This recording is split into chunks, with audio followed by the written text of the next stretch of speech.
तनमा लागेको घाउ चोट बुझिन्छ, देखिन्छ, तर मनमा लागेको घाउ चोट कसले बुझिदिने भनेर चाहिँ भन्नुहुन्छ।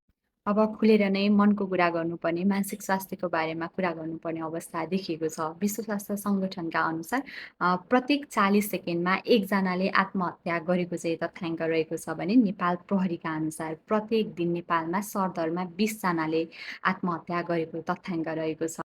राष्ट्रिय मानसिक स्वास्थ्य सर्वेक्षण 2020 का अनुसार नेपालमा 10% व्यक्तिहरूमा कुनै न कुनै प्रकारको मानसिक स्वास्थ्य समस्या भएको देखिएको छ। जस्तै कि anxiety, depression, postpartum depression, bipolar disorder जस्ता समस्या देखिएको छ। अझ भनियो भने 6.5% नेपालका युवाहरूमा आत्महत्याको सोच भएको देखिएको छ भने 3.9% किशोर-किशोरीहरूमा आत्महत्याको सोच भएको उक्त सर्वेक्षणले देखाउँछ।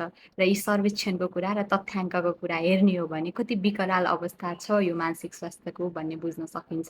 र विश्वभरिमै मृत्यु हुने कारणहरूमा प्रमुख कारणको रूपमा किशोर-किशोरीहरूको मृत्युको प्रमुख कारण नै आत्महत्या भएको छ। पारिवारिक कारण, आर्थिक कारण, करियरका कारण, प्रेममा असफलताका कारण, सामाजिक अपाङ्गता, दीर्घरोगिताका पारिवारिक द्वन्द्व, विपद-आपद, बाढी पहिरो, घरेलु हिंसा, सामाजिक सञ्जालका विभिन्न क्रियाले गर्दा यस्ता समस्याहरू चाहिँ बढिरहेको छ। अझ तथ्याङ्कको कुरा गर्ने हो भने एउटा आत्महत्याले चाहिँ 6 जना व्यक्तिहरूलाई चाहिँ प्रत्यक्ष रूपमा चाहिँ असर गरेको चाहिँ विश्व स्वास्थ्य सङ्गठनले अझ भनौँ हामी त अब सामाजिक सञ्जालमा जोडिएका छौँ। कति धेरैजनालाई असर आफू आफैलाई बोझ हुने, मुड स्विङ हुने, राति निद्रा मादक पदार्थ, लागु पदार्थको चाहिँ बढी आफैलाई चाहिँ हानि पुर्याउने जस्ता कार्य गर्ने, लगातार 14 दिनभन्दा बढीसम्म चाहिँ निराशा, उदासता, त्यसै गरी रुन मन लाग्ने, खाना नरुच जस्ता सङ्केत देखिए भने यो मानसिक स्वास्थ्यसँग सम्बन्धित सङ्केतहरू, लक्षणहरू हुन सक्छ।